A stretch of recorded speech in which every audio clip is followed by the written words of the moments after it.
tanzur nafsum ma qaddamat lighad wattaqullah innallaha khabirun bima ta'malun.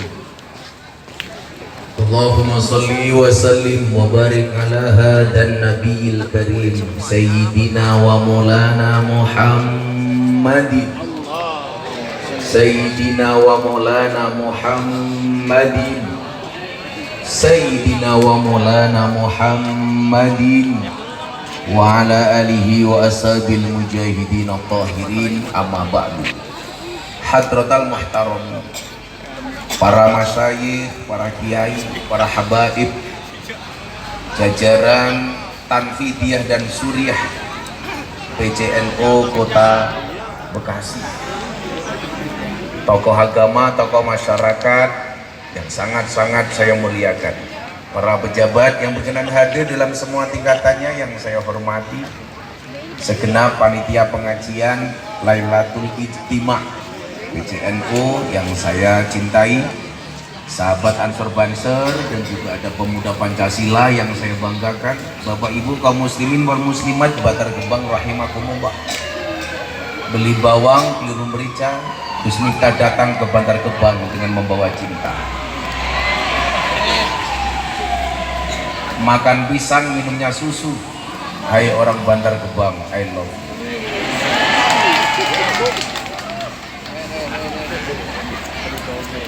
Saya malam hari ini hadir ditemani sama sahabat saya yang merupakan cicit dari Hadratus Syekh Hasyim Asy'ari, keponakannya Gus Dur. Tepuk tangan untuk Gus Ipang Wahid. Beliau ini merupakan putra dari almarhum almarhumlah Gus Solahuddin Wahid. Jadi berkah untuk NU langsung dihadiri sama yang punya NU. Kalau kita ini kan hanya numpang NU. Kalau ini cicit yang punya NU. Bapak Ibu yang saya muliakan, sungguh berat rasanya perjalanan saya hari ini. Setelah kemarin saya keliling Kalimantan. Kemarin pagi saya dari Pangkalan Bun, Kalimantan Tengah berangkat ke Sungai Melayu Ketapang. Perjalanan 8 jam darat.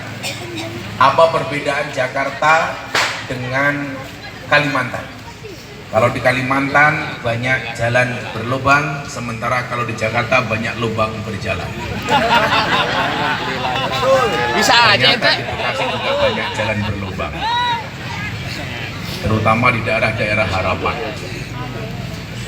Tadi pagi saya naik pesawat dari Ketapang ke Pontianak. Seharusnya landing jam 8, kemudian dilanjutkan naik dari Pontianak ke Jakarta. Ternyata pesawat saya delay. Yang seharusnya jam 8 nyampe Pontianak, setengah 9 saya harus naik pesawat ke Jakarta. Subhanallah, landing baru jam 9, dan atas izin Allah pesawat ke Jakarta juga delay. Sehingga kemudian walaupun delay saya masih bisa naik pesawat. Itulah kenapa saya sering mengatakan manusia boleh berencana, tapi isi ATM yang menentukan. Asik. Ada pertanyaan begini.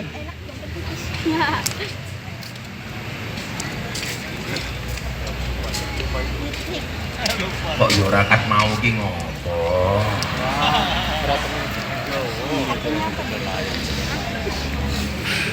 Yang saya butuhkan bukan kipas angin, tapi kopi dan degan ya. Ada pertanyaan begini, Gus Miftah itu kan tiap hari keliling. Saya tadi baru nyampe jam 12 langsung ke Cilegon. Saya harus memberikan kajian di Krakatau Sekti Cilegon. Sampai hotel jam 4, saya rapat sampai jam 8 malam, belum tidur dari tadi malam, langsung ke Bekasi. Pertanyaannya begini, capek gak Gus? Bapak Ibu, wa mal ladzatu illa ba'da ta'bi. Tidaklah ada kenikmatan kecuali setelah rasa capek yang telah dilakukan. Makanya apa? Sering saya sampaikan dalam bahasa Jawa, ora ana wong mulya tanpa rekoso. Sing rekoso wae durung mesti mulya. Orang yang kadang-kadang sudah tirakat saja dia belum mendapatkan kemuliaan. Makanya pelajarannya apa? Saya mohon Anda betul-betul ikhlas malam hari ini ketika harus duduk berlama-lama. Mohon maaf saya datang malam bukan karena saya niat datang malam, tapi panitianya yang meler-meler acaranya. Saya tadi bilang sama Haji Miko, pondok pesantren saya itu bikin pengajian rutin setiap malam Ahad Pahing, itu pengajian paling disiplin sedunia. Jam 8 tit mulai, jam 8.11 selesai. Sudah berjalan 11 tahun tanpa panitia. Karena apa? Nggak terlalu banyak acara. Salah satu acara orang NU hari ini kurang menarik itu apa? Acaranya terlalu banyak. Betul? Makanya kalau hari ini banyak orang cenderung ngaji ke Wahabi, Anda jangan menyalahkan mereka. Ya salahmu. Kenapa? Karena pengajianmu nggak menarik. Makanya kalau saya Pak bikin acara itu simpel-simpel saja. Ya, datang, degan datang. Gak usah berlama-lama. Singgote, jijik.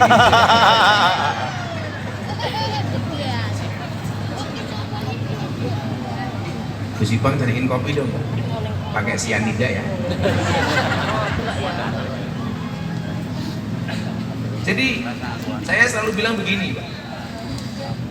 Masyarakat postmodernisme, perkotaan dan lain-lain hari ini banyak cenderung ngaji ke Wahabi. Saya berpikir kenapa? Termasuk teman-teman artis. Maka kemudian saya antisipasi, gantian saya yang membuat pengajian artis. Saya punya pengajian teman-teman artis di Tower 99 Juragan MS Gloy. Nama-nama seperti Aurel, Lesti Kejora, Aura Kasih, termasuk sekarang artis yang sangat digandrungi sama warga Bantar Gebang, Lucinta Luna.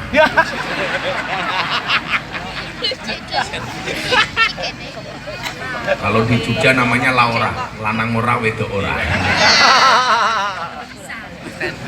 Pertanyaannya begini, kenapa kok orang-orang itu cenderung pengajian ikut ustadz-ustadz Wahabi?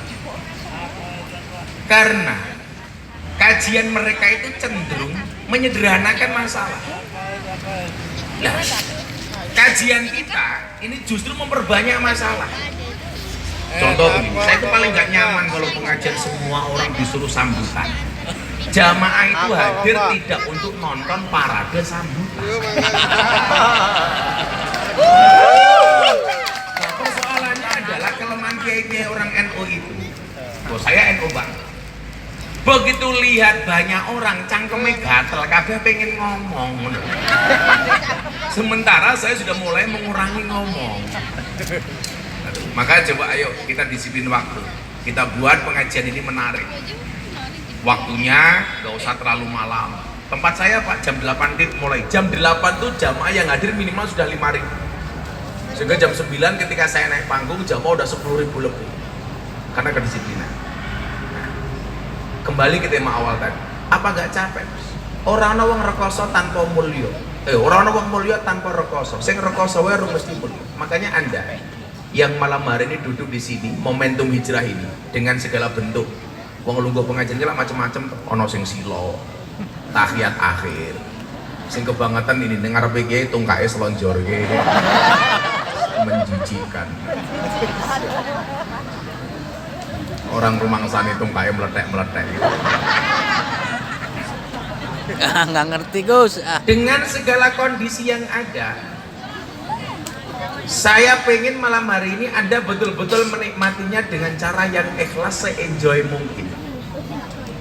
Kenapa sholawat Nabi itu butuh enjoy? Kenapa kita ngaji itu butuh senang? Sekarang begini, Anda tadi tola'al badaru alaina, itu kan membayangkan Nabi Muhammad hadir di tengah-tengah. Kok ambunnya telek lagi?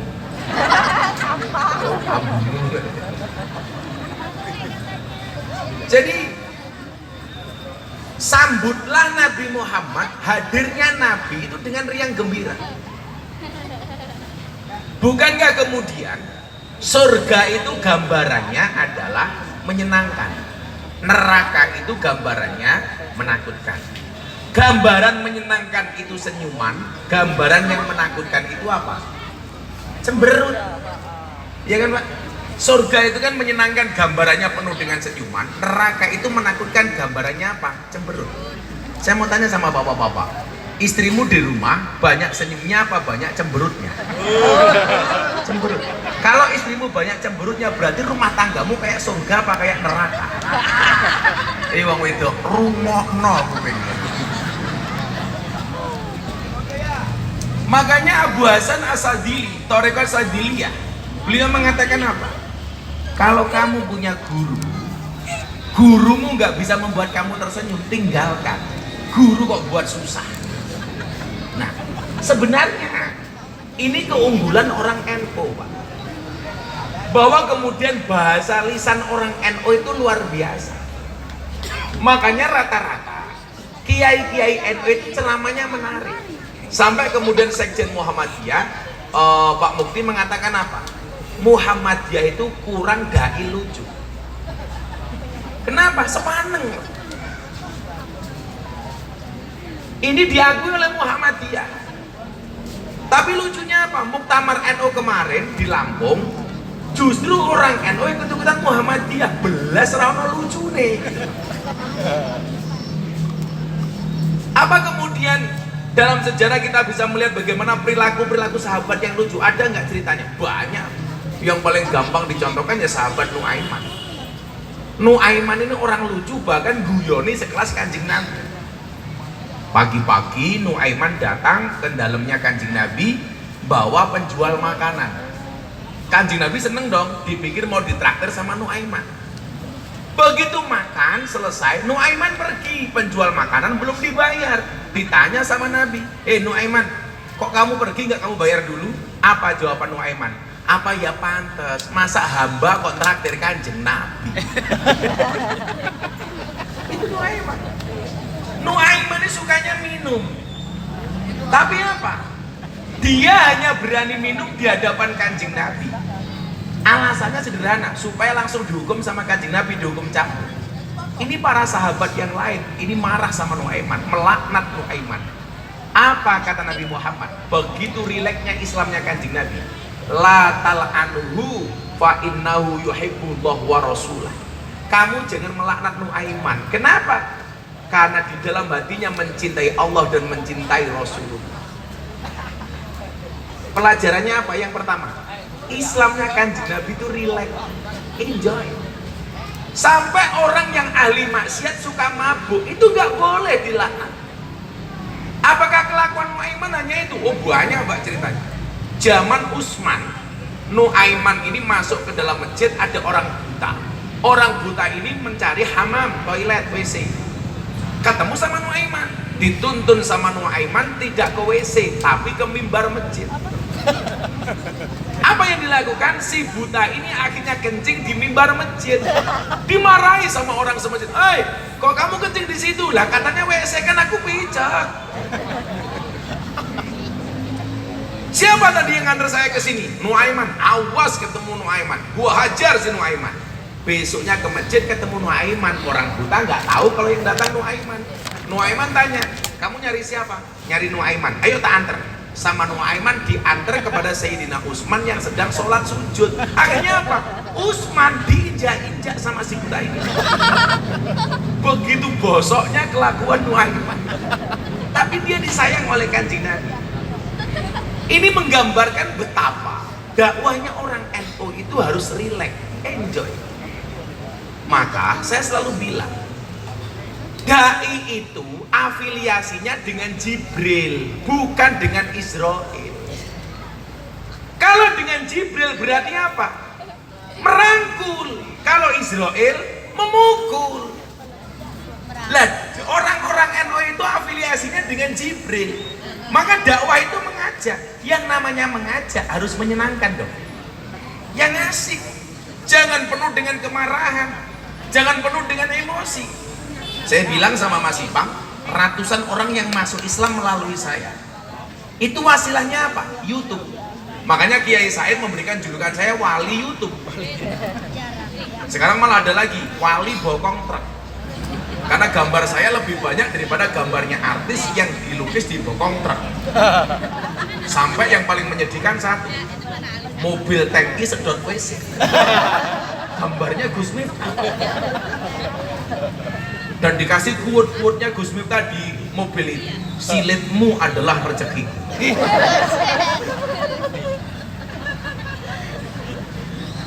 Pertanyaannya begini, setiap orang yang datang, ini saya lagi membuat GMMC, Gus Miftah Mu'alaf Center, karena begitu banyaknya para mu'alaf yang harus saya urusi. Kayak datang dari Australia, Antonio Scodori, ini dari Canberra, malah kue iwa atau Dori. Dia datang jauh dari Australia, ini 2 bulan setelah Mas Deddy Corbuzier masuk Islam, dia datang ke Jogja. Bro, I will to be a Muslim.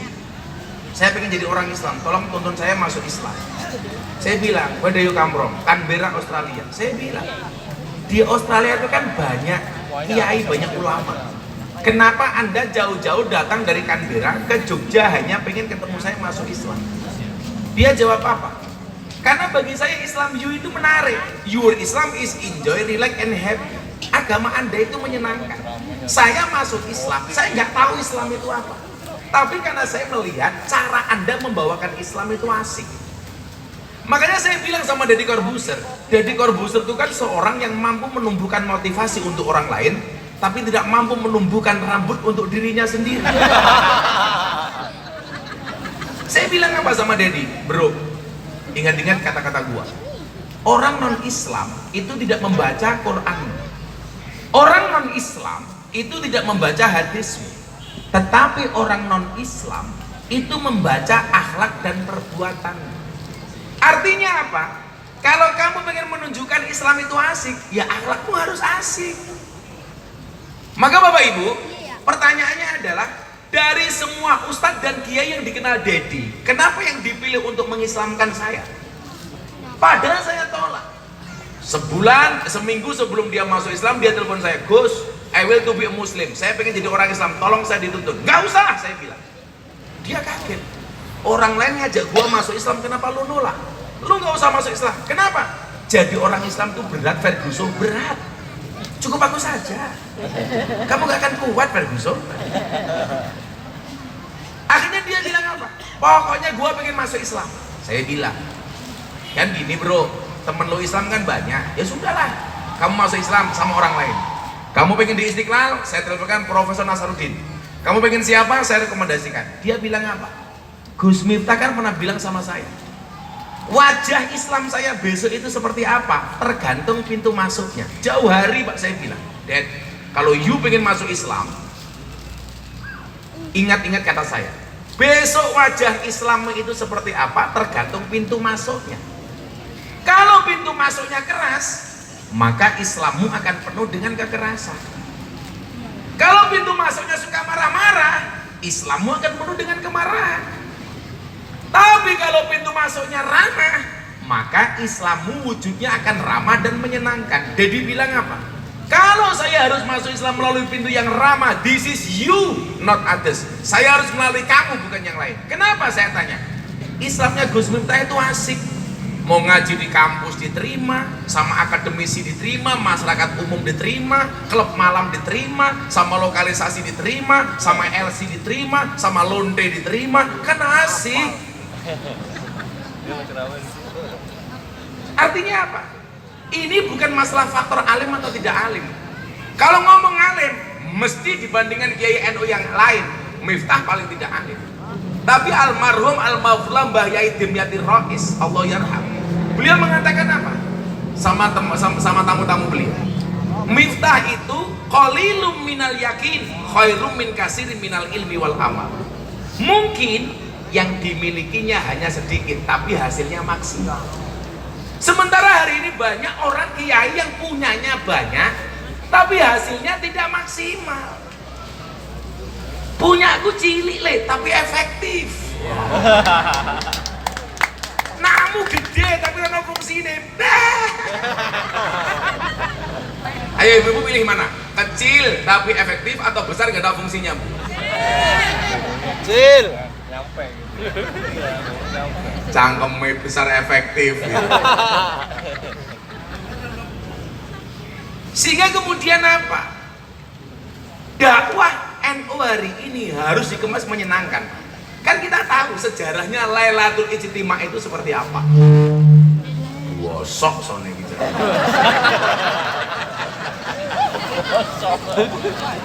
Itulah bedanya sound system sama cewek. Sound system diragati oke, kita wujudin. Cewek diragati oke, dipek kancane. Translate. Lailatul Ijtima itu kan desainnya sederhana. Bagaimana dulu awal-awal Lailatul Ijtima ini dibuat, para masyayikh, para kiai nongkrong habis isya, berbicara tentang ke-NU-an, membicarakan program kerja, membicarakan organisasi, membicarakan masalah-masalah keumatan, bahkan masuk ke masalah ekonomi, masalah pemerintahan, masalah tata negara dan lain sebagainya. Itu dibahas semuanya di satu malam, namanya Lailatul Ijtima. Dulu di awal-awal kemerdekaan ada kiai top yang sangat terkenal di malam Lailatul Ijtima. Namanya siapa? Syekh Yusuf Yasin Blitar. Yang mungkin kalau dari Jawa Timur ingat nama beliau. Ini kiai besar Jawa Timur, macan panggungnya Jawa Timur. Namanya Syekh Yusuf Yasin. Lah, saya orang yang punya sejarah dengan beliau. Jadi dulu usia saya 5 tahun, Pak. Saya diajak sama bapak saya ke Blitar. Saya ini kan Puja Kesuma, putra Jawa kelahiran Sumatera. Kalau santri saya paling banyak Indo-Pakistan, bapaknya iblis, ibunya setan. Karena banyak santri saya yang saya nggak tahu asal usulnya dari mana. Para pemabuk, bertato, tahu-tahu datang ke pondok. Ada yang datang ke pondok pakai tato, gendut yang ditato perutnya. Dan ternyata saya buka tato beduk. Itu tato apa? Tato beduk. Kenapa kamu perutnya ditato beduk? Saya cinta dengan NU, Bah. Itu tato beduk perutmu? Iya. Pukulnya mana? Bawahnya. Tak cari gak ketemu.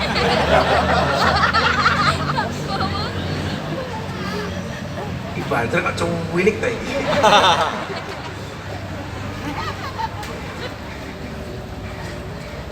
Padahal orang NU kan banyak makan ya, kau kecil. Jadi kalau orang NU banyak makan seperti Mas Dedi, tetap kurus. Itu dua kemungkinan. Satu anugerah atau nomor dua azab.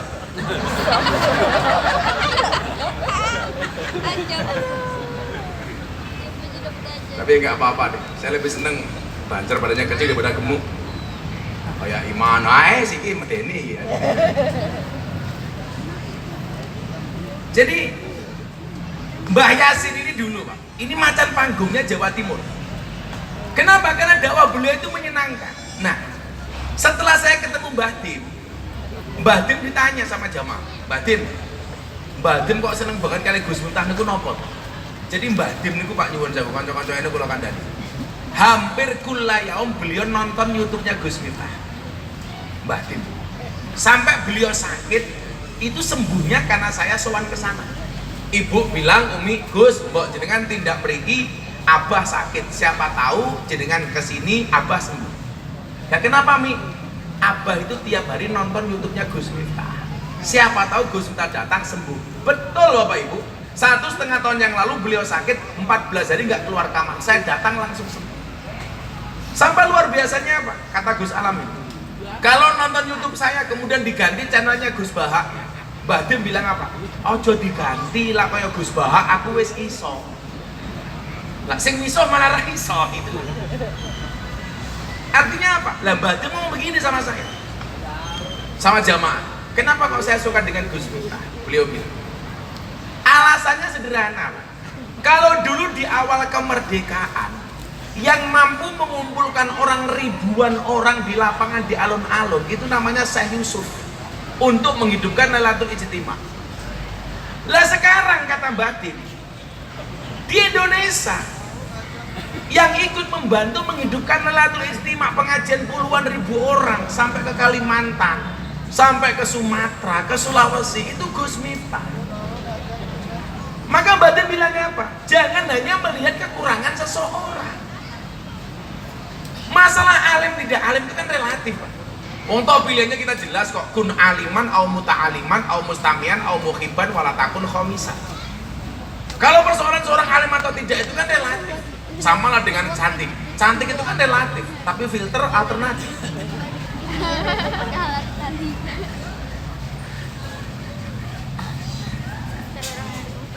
Nah, maka kemudian kemudian apa? Saya kemudian ditanya sama wartawan ketika saya ke Belanda. Tahun 2018 saya ke Belanda. Anda itu menurut kami orang yang aneh, orang Belanda bilang. Kenapa? Karena you masuk ke semua wilayah yang barangkali orang nggak masuk. Apa cara yang Anda gunakan? Kaifiahnya itu bagaimana? How to do-nya itu bagaimana? Kata wartawan. Saya bilang, kita tampilkan Islam ini, NU ini dengan cara yang menyenangkan. Dan yang punya cara itu NU. Makanya GGN itu harus asik. Jangan ikut-ikutan kelompok sebelah, dikit-dikit demo. Aksi bela negara demo, aksi bela tauhid demo, aksi bela Quran demo. Waktunya habis untuk demo. Demo kita beda, Pak. Aksi bela negara istighosahan. Anggarannya pas-pasan, lampunya mati.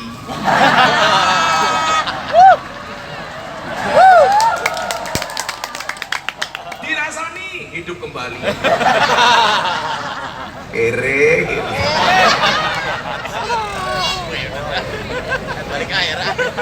Ini pengajian apa uka-uka?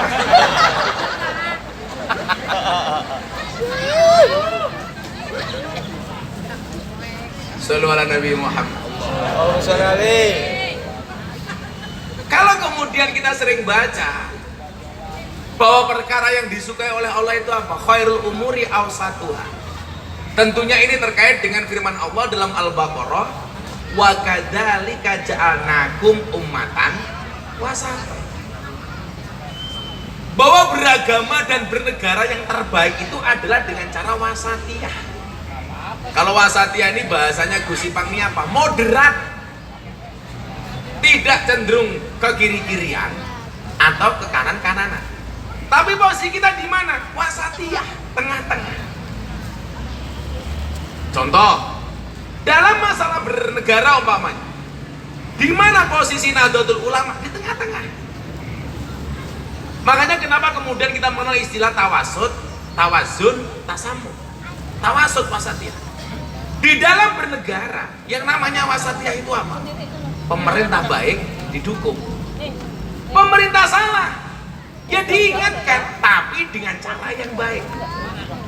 Jangan kemudian mengingatkan kesalahan dengan cara yang salah. Makanya Sayyidina Utsman ketika memaknai hijrah, dia mengatakan apa? Al-hijratu farraqat bainal haqqi wal batil. Yang namanya hijrah itu apa? Orang yang mampu membedakan mana yang hak, mana yang batil. Ketika dalam konsep bernegara, pemerintah hak ya didukung, pemerintah batil ya diingatkan. Dengan cara apa? Dengan cara yang baik. Pertanyaannya, apakah selama ini kita melihat keislaman di Indonesia seperti itu? Sudah mulai pudar, Pak.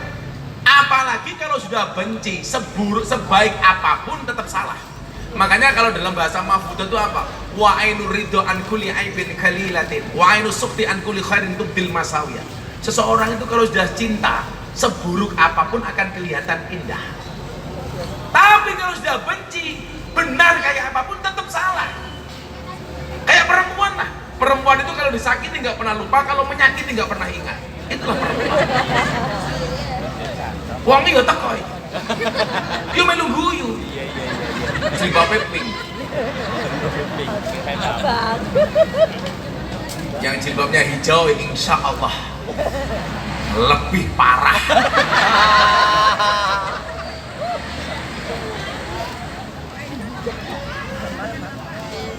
Konsep wasatiyah, presiden benar kita dukung, salah kita ingatkan. Apakah saya pernah membuktikan itu? Tanya Gus Ipang. Ketika Presiden Jokowi membuat legalitas miras, semua orang teriak-teriak presiden ngawur, bla bla bla bla bla. Dengan cara yang baik. Saya bilang waktu itu dengan sindiran saya bilang saya menolak legalisasi miras. Kenapa? Karena keharaman khamr dalam Al-Quran itu mutlak qat'i, tidak bisa ditawar-tawar. Maka saya menolak minuman keras dilegalisasikan, dilegalkan. Satu-satunya minuman keras yang halal dan layak untuk konsumsi hanya es batu. Minuman keras. Nggak percaya untalem bro ya. Akhirnya Pak Praktik telepon saya, bagus Gus masukannya, ini didengar sama Presiden. Satu hari kemudian kita mau bikin konferensi pers di PBNU, ternyata Presiden sudah membatalkan legalitas. Artinya apa? Kalau kemudian caranya ini baik akan diterima. Nah, jangan kemudian kita menggunakan cara-cara yang justru menghilangkan identitas ke-NU-an kita. Coba kita lihat, ini sering kali saya katakan.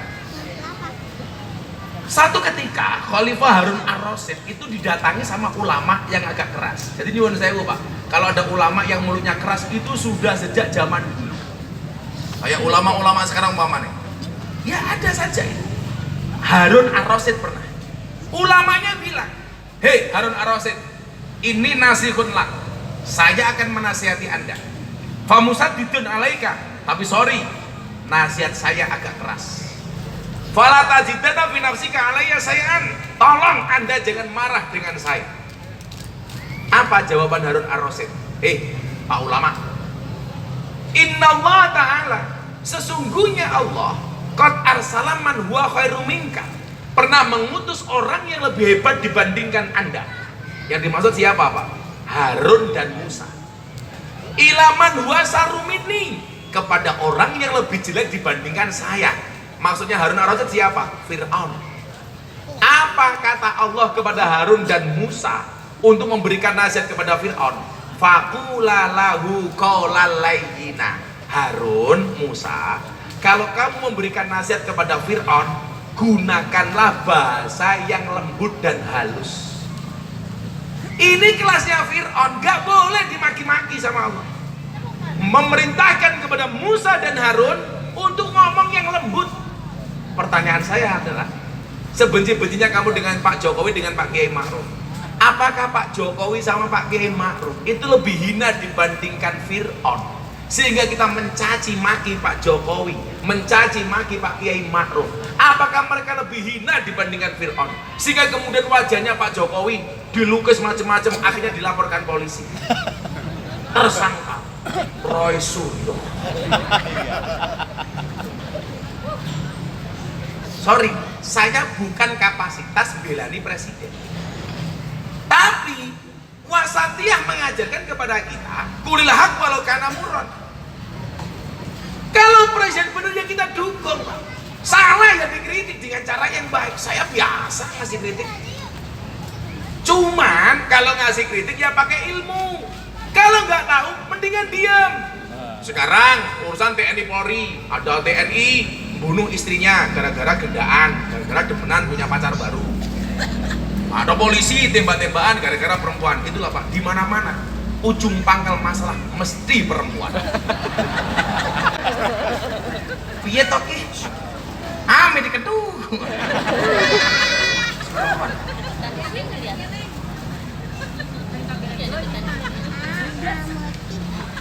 Sampai lu gue melu-melu komentar polisi nih, mbak polisi di rumah polisi, ditangkap sama polisi, diperiksa sama polisi, sing medase polisi.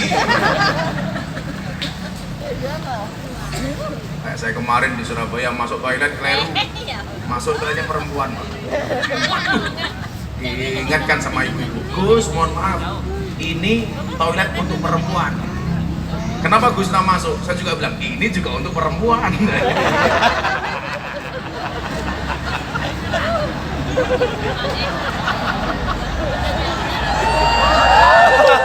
Masa untuk gue simpang? Emang aku cowok apaan?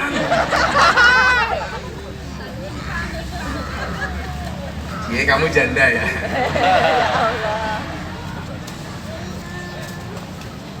Ngopi dulu.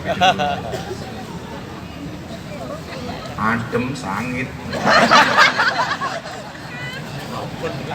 Germatamu. Nah, demikian juga di dalam beragama. Di dalam beragama, di dalam bernegara saja kita sefleksibel itu. Bagaimana kemudian di dalam beragama jauh lebih fleksibel. Makanya Islamnya orang NU itu asik. Yang tadi saya bilang ke dikit-dikit demo. Kalau kita ya aksi bela negara yang istiqosaha, Aksi bela tauhid, tahlilan. Aksi bela Quran, semaan. Aksi bela Nabi, sholawatan. Aksi bela ilmu, sorokan. Aksi bela janda, ya lamaran. Ada janda di sini? Banyak. Banyak. Ya begitulah. Karena memang hidup ini indah bila disertai dengan janda dan tawa.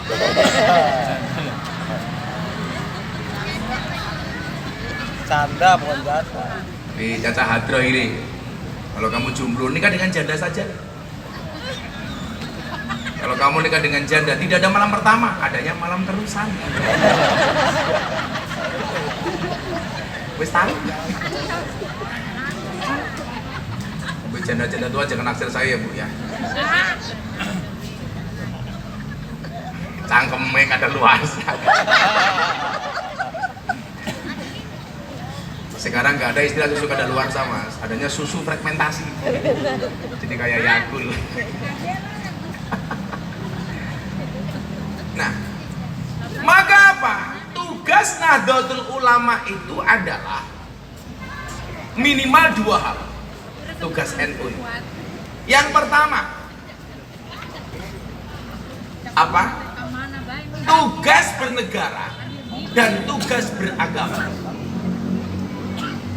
Dalam persoalan agama, mengawal dan memastikan ajaran Ahlus Sunnah wal Jamaah bisa dilakukan secara baik dan terjaga kemurniannya. Kemudian tugas bernegara, mengawal dan memastikan Pancasila sebagai ideologi negara dan NKRI sebagai bentuk negara. Walaupun ini berat. Di dalam beragama kemudian kita melihat bagaimana kita harus mendesain agama itu dengan wajah yang ramah. Saya kaget dari Australia itu, yang tadi saya bilang. Beneran loh? Iya. Karena Islam Anda itu asik. Kamu tahu Islam nggak? Enggak. Tahu gua Gus Miftah? Lu masuk Islam? Iya. Akhirnya saya sahadatkan. Setelah saya sahadat lucu, saya masih ingat. Dikasih suguhan macam-macam sama istri saya, dia nggak doyan.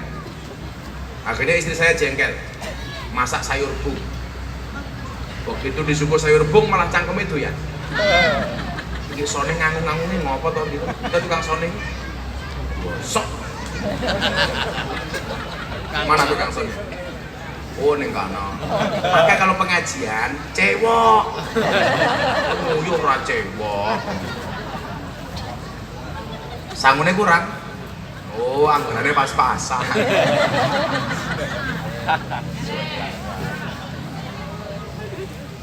Begitu disuguh sayur bung Pak, malah cangkemnya doyan.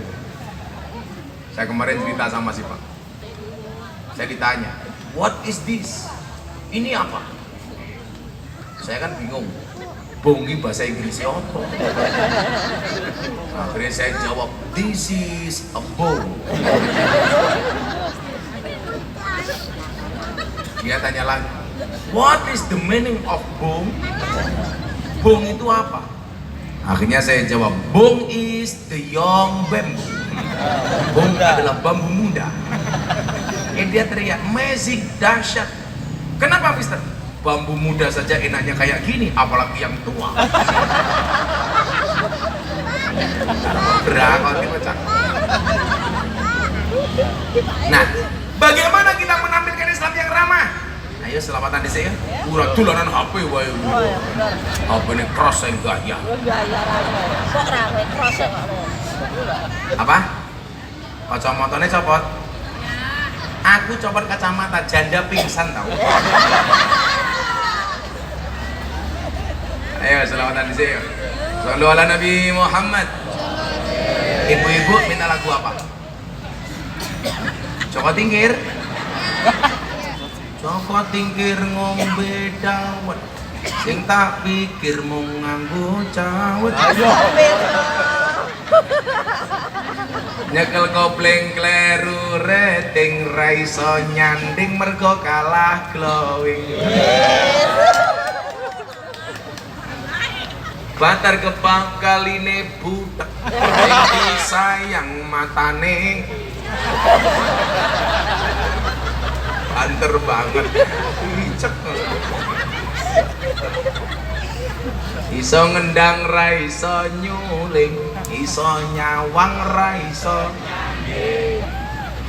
jomblo-jomblo ini lagu ini wong NW selalu ala Nabi Muhammad bawa apa enggak? Coba flashnya dihidupkan yuk ya seneng-seneng gue rasa kayak mumet ya sih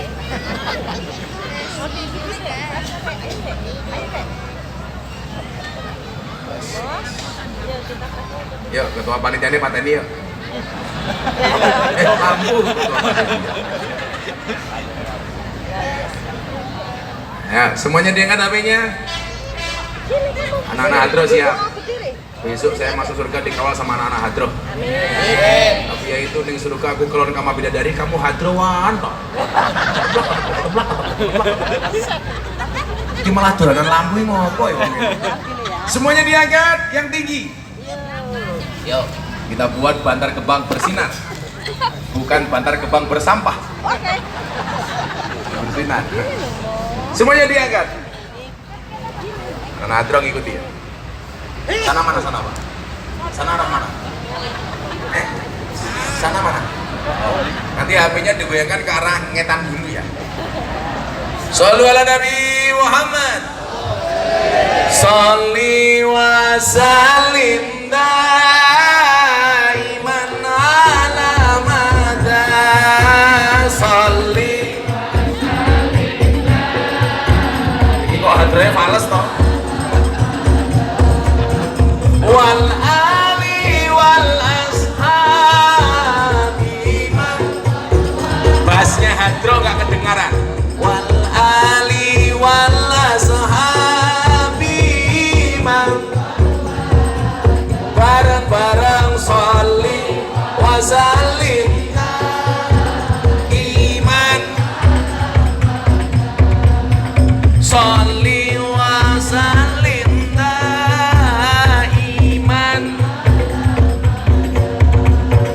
wal ali wal ashabi man wal ali hop aku nggak nyaman dengan tabuhannya Hadre tabuhannya ra kaya ngono kuwi cuk melek kotlok ora nyeni belas kaya rupamu fals kaya entutmu tak kandani coba dari masa profesional ngiringi kayak viral hadroe bosok malu orang enak belas iki mboten apa mergorana amplope pondok semuanya diangkat sing bener le ayo sing saset mas saben malam Jumat ali kubur mulih nang omah kanggo jaluk donga wajan Quran najan sakalimang lamun ora dikirimi bajur bali brebes milih bali nang kuburan mangku tangan betangisan sholli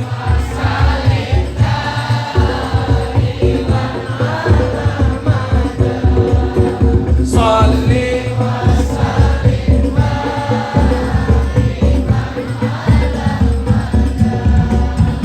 wal ali wal ashabi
kurang kenceng salib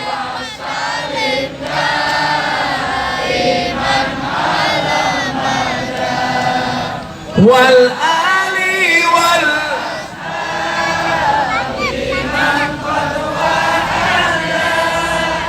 wal ali wal ashab sallu ala nabi Muhammad. Oh, malah apik lagi adroi. Kamu gak pernah lihat YouTubeku kamu.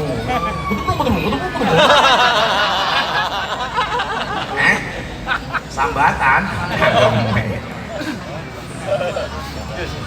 Sallu ala Nabi Muhammad.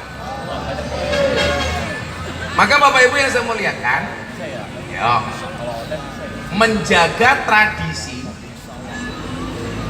tinggalan mbah-mbah yai kita ini dengan cara yang asik. Makanya dalil yang paling masyhur di kalangan orang NU itu apa? Al-muhafadzatu alal qadimis sholih wal akhdu bil jadidil aslah. Nah, Islamnya Mbah Hasim, Mbah Gus Ipang ini itu asik. Islamnya Mbah Ahmad Khalil asik. Islamnya siapa lagi? Mbah Wahab asik. Maka jangan sampai kemudian kita kehilangan orang NU dengan ruhul asik. Ruhnya harus menyenangkan. Ini loh pengajian menyenangkannya. Kene ngaji, kene mangan. Kan asik. Lanjut Pak. Kan orang Jawa punya istilah ngamal kalau nggak ngemil ngomel. Makanya kalau pengajian acaranya pasti dua. Satu acara inti, nomor dua acara untuk.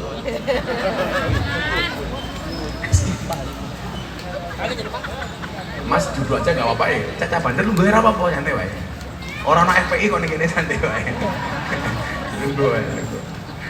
Duduk aja, biar yang belakang nggak tengok-tengok. Duduk aja bro. Nah, serduk. Lungguh duduk. Ngeyel tak santet loh.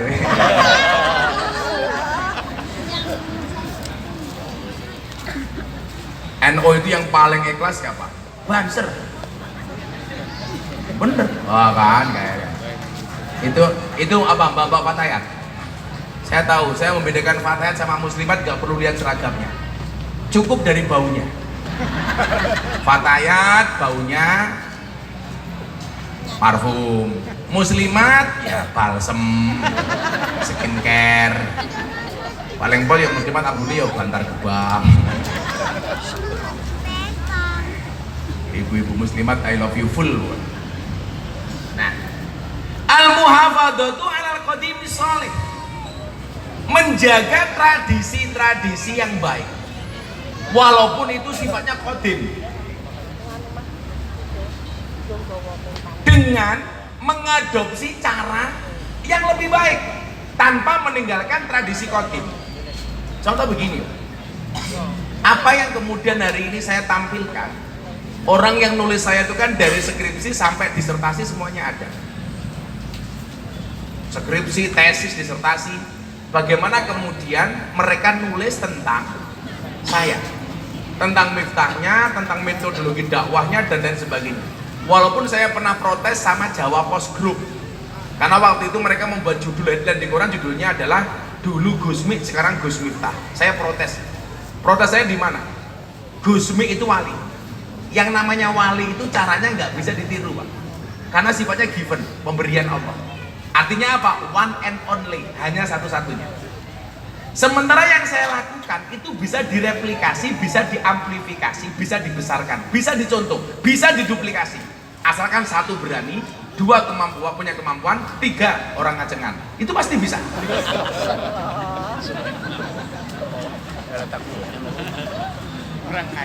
Lah kowe pinginan yo ora mungkin iso, Pak.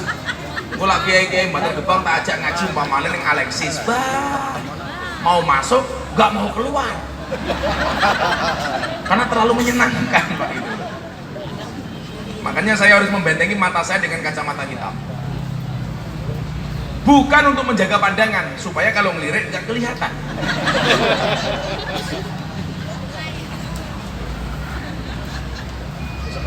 Saya kemudian bilang begini, yang dilakukan mbah-mbah kita dulu itu terukur. Makanya kemudian apa? Tradisi-tradisi NU itu lanjenengan amati. Kontennya tidak bisa lepas dari perintah agama melalui Kanjeng Nabi, tetapi kemasannya itu dibuat asik. Makanya orang yang banyak gagal paham umpamanya dia tidak bisa membedakan antara solawat dengan solawatan.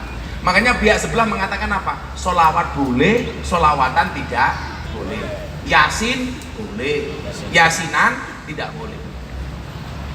Mereka gagal paham bahkan hanya dengan kalimat an di belakangnya. Apa bedanya Yasin sama Yasinan? Kan bedanya tipis. Yasin itu belum dibaca. Kalau sudah dibaca namanya Yasinan. Dari mana Pak? Baryasinan. Karena sudah dibaca. Sholawat belum dibaca. Kalau dibaca namanya sholawatan. Al-Barjanji itu kitab sebelum dibaca. Kalau sudah dibaca, kebiasaan kita namanya berjanjenan. Antirillahumma qabrul karim biarwing sadiyim min salati wa tasnim. Allahumma sholli wa sallim wa barik alaih. Ini namanya berjanjenan. Kula maca tapi ra fasih pripun Gus? Enggak apa-apa. Orang Bantar Gebang baca berjanji gak fasih, sah. Yang penting mahabbah, cinta sama Allah, cinta sama Nabi. Mamane macane kudu kaya wau. Antirillahu maqabrul karim. Yang baca orang Bantar Gebang beto. Ngetrillahu maqabrul karim. Bi'arfin satiyim min sholati wa taslim. Kapan Jawa ya apa-apa. Kudune macane abtadi'ul imla bismidzatil aliyah Allah mustadirran faidal barakati ala ma ana lahu wa aula ya Allah. Sing maca wong Bantar Gebang ngabtadi'ul imla bismidzatil aliyah Allah. Ya wong Jawa ya ora apa. Mustadirong baidul barokati ngalama ana lahu wa aula. Ya Allah.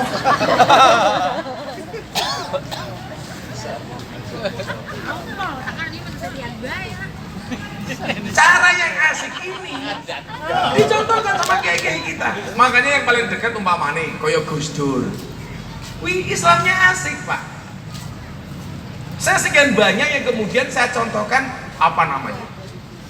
Bagaimana seorang Gus Dur itu mampu membuli dirinya sendiri untuk membahagiakan jamaah. Kalau orang sekarang Pak pengen asik itu membuli orang lain. Gus Dur itu membuli dirinya sendiri Pak.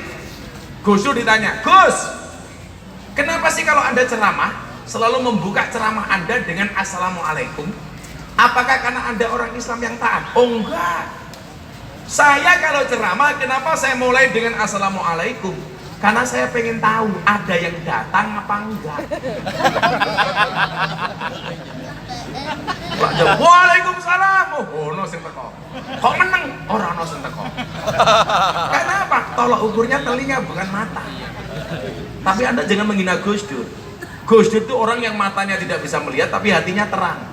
Di Indonesia, yang matanya tidak melihat hatinya terang itu ada dua.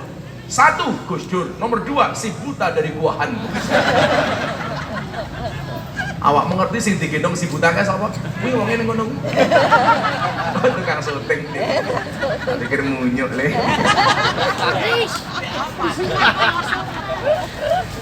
Apes mati kowe deh. Zaman Orde Baru ya. Gus Dur rapat sama kiai-kiai. Diawasi sama Intel. Gus Dur tahu kalau di situ ada Intel. Akhirnya Gus Dur bilang apa sama kiai-kiai?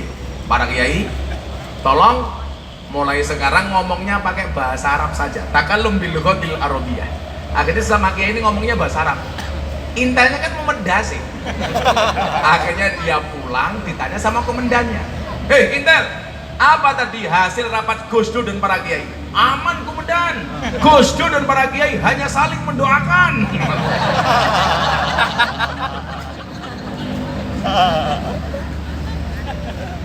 Gus Dur. Makanya saya bilang, kenapa Pak Amin Rais itu nggak bisa jadi presiden? Karena kualat sama Gus Dur. Lu beneran? Kualat sama Gus Dur. Ketika Gus Dur jadi presiden, Amin Rais teriak, tolong Gus Dur mundur. Kan salah. Maju saja dituntun, kok kon mundur.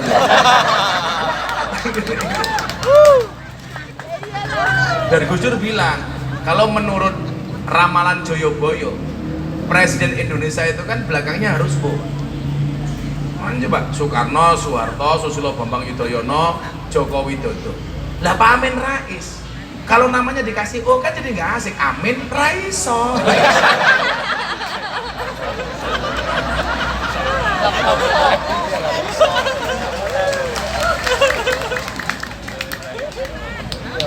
Makanya kata Gus Ipang, Amin Rais arep mimpin Indonesia ning Raiso.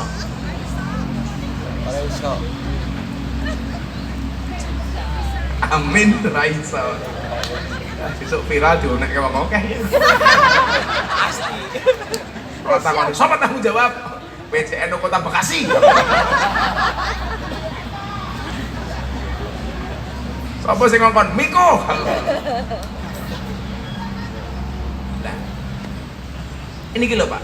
Makanya evaluasinya bagi kita itu apa? Cara dakwah hari ini harus mengikuti perkembangan zaman. Kalau kemudian metode dakwah kita lihat, itu kan dari Kanjeng Nabi sudah berubah. Dulu zaman Nabi Muhammad, khatibun nas bi qadri uqulihim. Berbicaralah kepada manusia sesuai dengan tadi goblok. Wong mabuk diajak sholat. Apakah kamu nggak tahu? Kalau mabuk, sholatnya orang mabuk tidak diterima oleh Allah 40 hari. Dasar pokok. Saya jawab, ditompora urusannya cangkemmu. Tapi urusannya pangeranku. Maka sejak saat itu saya punya quote yang hari ini sangat viral di Bogong Truk. Apa quote-nya? Cukup Rokib dan Atid yang menilai amalku, cangkemmu rausah melu. Lah pertanyaan dari anak-anak klub malam begini, bah bener nggak ada hadis yang bunyinya orang mabuk sholatnya tidak diterima oleh Allah 40 hari? Saya jawab bener. Terus bagaimana dengan kami? Saya jawab, nggak ada yang salah dengan hadis itu. Persoalannya adalah hadis itu untuk orang normal, sementara kalian abnormal. Kalau nunggu nggak mabuk, sholatnya kapan? Maka tetaplah sholat walaupun kamu mabuk. Jangan berhenti sholat kalau kamu belum berhenti maksiat. Tetaplah sholat walaupun kamu maksiat. Akhirnya apa? Kan janji Al-Quran jelas, inna sholata tanha anil fasya wal munkar. Kalau dia sudah mulai menikmati sholatnya Pak, otomatis berhenti mabuknya. Persoalannya begini sekarang, Anda itu kalau sudah merasa baik, itu egois, hanya membaikkan dirinya sendiri, tidak bisa membaikkan orang lain. Padahal yang namanya soleh itu harus bisa mensolehkan, baik harus bisa membaikkan. Makanya banyak ahli maksiat yang tidak mau datang ke tempat pengajian. Kenapa? Karena orang baik memonopoli kebaikan-kebaikan. Seolah-olah sing apik mung raimu tok. Semua orang akhirnya apa? Dineraka-nerakakan, dibid'ah-bid'ahkan. Coba, neraka, bid'ah, sesat. Surga itu luasnya lautan dan langit dan bumi jadi satu.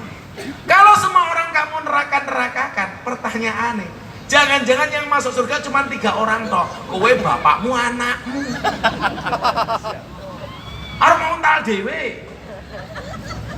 Ada-ada saja. Makanya nyuwun sewu, katanya begini lagi Pak. Kan mbak-mbak lokalisasi itu kalau korban, itu mereka urunan. Namanya latihan korban. Lah tanya sama saya begini, Gus, inilah uang lonte. Kira-kira kalau saya ikut korban ada pahalanya apa enggak? Saya jawab, mohon maaf, Gus Miftah bukan panitia pahala. Ya aku mendasar mau takoni pahala. Contoh lagi, bagaimana kemudian orang itu memonopoli kebaikan? Saya dari Bekasi dulu di daerah mana, daerah Cakung atau mana saya lupa, mau pindah pengajian ke Cikarang Pak, melewati Kalimalang. Mana Kalimalang sih? Dulu kan di Kalimalang itu kan ada banyak mbak-mbak penjajah di situ, kecil-kecil itu, rumah-rumah kecil, ya kan? Apal mau kayak ini londe kok? Rambutnya gosor, kok apal? Lah aku kayak ini kowe tamu nih. Saya lihat Pak,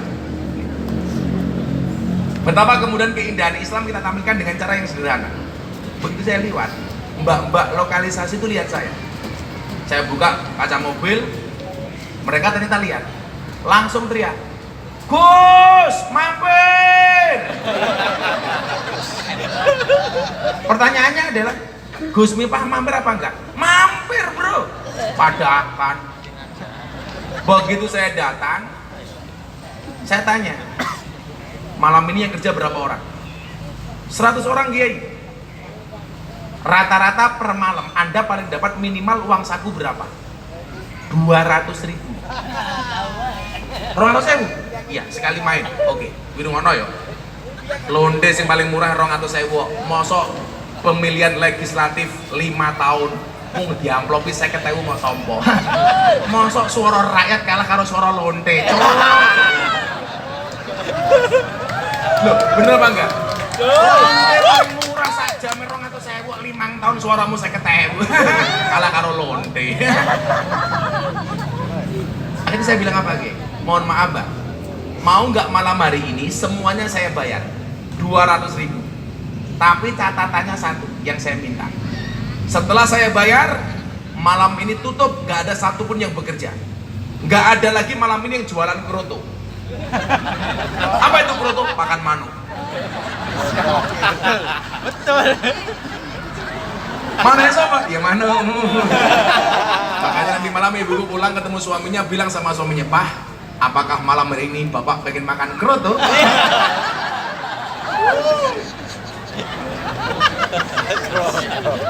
Nanti bapak di panggung pulang langsung nyanyi kroto kroto.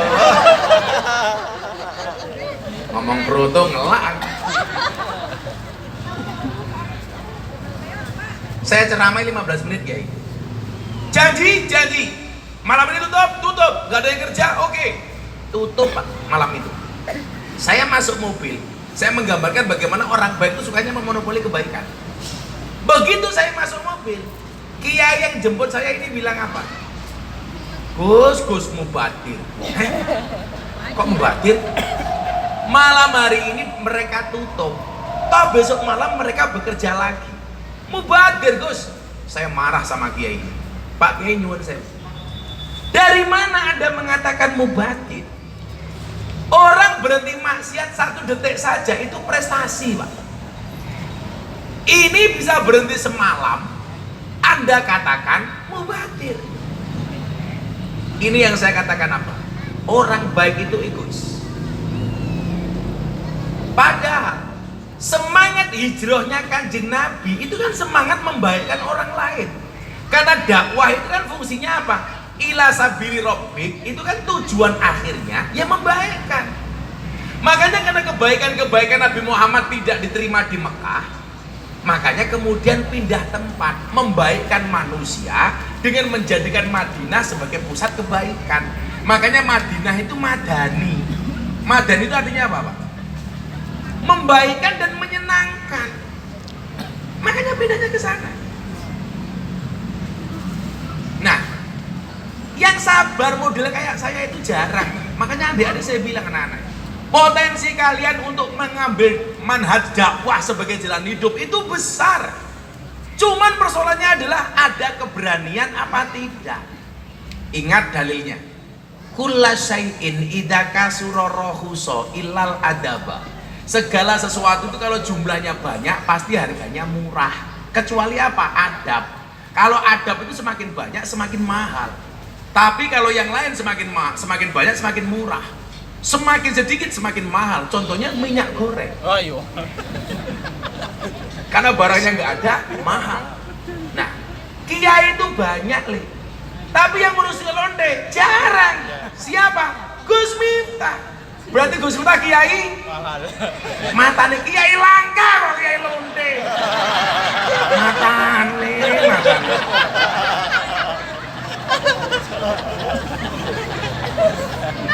Kok geting aku.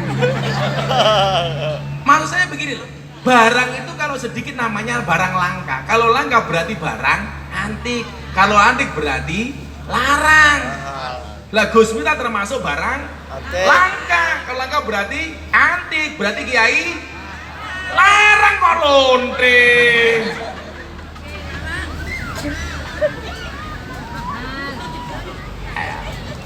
Lagi Pak, wartawan Belanda ini ngeyel banget. Saya pengen tahu membuktikan apa fungsi pengajian di lokalisasi. Datang ke Jogja Pak. Begitu datang, saya nggak perlu jawab, silakan tanya kepada yang ikut pengajian saya. Apa fungsi pengajian bersama Gus Miftah? Mbak-mbak lokalisasi angkat tangan. Saya Kiai mau jawab. Mbak-mbak cantik, SDSB lah, semok depan, semok belakang. Kalau Fatayat, STNK, setengah tua yang kewer-kewer.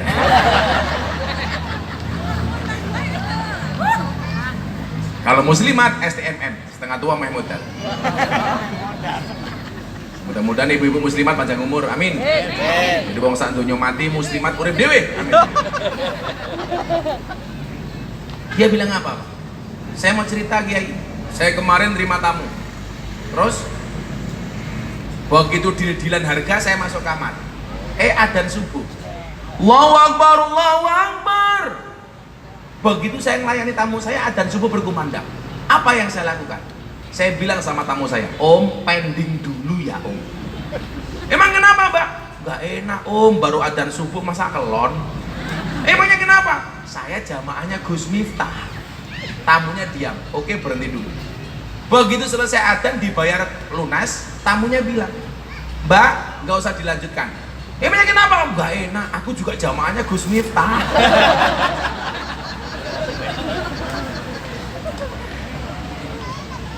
Makanya apa? Khatibun nas bi qadri uqulihim. Saya tidak mengharamkan yang halal atau menghalalkan yang haram. Di zaman sahabat, dakwah sudah berubah lagi. Yang tadinya bilisan, bil kolam. Makanya Quran mulai dibukukan, hadis mulai dibukukan, banyak mulai perawi dan lain sebagainya ditulis. Zaman wali sudah lagi bergerak, bil kolam, bilisan, kemudian apa? Bisaqofah, budaya. Makanya kenapa pondoknya Kiai saya namanya Pondok As-Saqofah. Wali Songo mengajarkan Islam dengan cara yang menyenangkan sesuai dengan perkembangan zaman.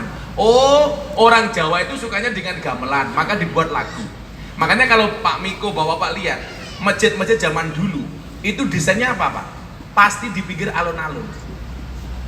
Tujuannya satu, kalau ada alun-alun pasti tempat berkumpulnya banyak orang. Nah, dibuat masjid di samping alun-alun. Orang dulu belum kenal masjid. Bagaimana supaya mau datang ke masjid? Di dalam masjid dikasih gamelan, ditabuh, nong-nang nong-neng nong-nang nong-neng. Tapi api orang kayak hadroh. Tabrung, tabrung, tabrung, tabrung. Kita lagi baik. Nesu. Terus elek baperan. Semoga-moga anak-anak hadroh bojone ayu, amin. Rondo anak 15. Orang penasaran dengan suara gamelan. Makanya kalau di Masjid Yogyakarta itu di keraton ada dua gamelan yang terkenal. Namanya Kiai Nogowilogo sama Kiai Guntur Madu. Makanya jangan bangga dipanggil Kiai. Gamelan saja ya Kiai. Neng Solo kebo ya Kiai, Kiai Selamat. Selamat. Iya. Loh, Kiai di Solo kan kebo Selamat Pak, namanya Kiai Selamat. Selamat. Begitu ditabuh orang datang. Nah, orang dulu itu nggak ada yang pakai sandal. Maka bagaimana cara menyikapinya supaya masjidnya tetap bersih? Di depan masjid biasanya dikasih kolam. Makanya Anda lihat masjid-masjid lama itu biasanya ada kolam kecil di depannya. Tujuannya apa? Sebelum masuk masjid kakinya nyemplung kolam, begitu mentas resik. Mulailah duduk mendengarkan gamelan. Begitu gamelan ditabuh, orang mendengarkan, ditambahi dengan kidung, ditambahi dengan lagu, dengan tembang. Maka muncullah lagu turi-turi putih. Muncul lagu seluku-seluku batok, lir-lir, apalagi yang lain, gundul-gundul pacul, Joko tingkir matamu, Joko tingkir. Itu isi tembang itu semuanya value. Contoh, memberikan nasihat soal wudhu, soal toharoh, gak perlu dibacakan kitab babut toharoh, tapi cukup dengan lagu judulnya Seluku-seluku batok, batoke elailu. Seluku-seluku batok, huslu batnaka, mandikanlah batin. Batoke elailu, batnuhu la ilaha illallah, batin yang bagus itu la ilaha illallah. Si Romo menyang Solo, si Romo, si Ramo aduso, menyang mangkat Solo sholat. Sebelum berangkat sholat kamu sudah bersih. Makanya kalau nguyuh kudu cewek. Ora kaya awakmu malah sangur ilmu tutul ke tembok. Nyok. Kasat prom rongos kowe.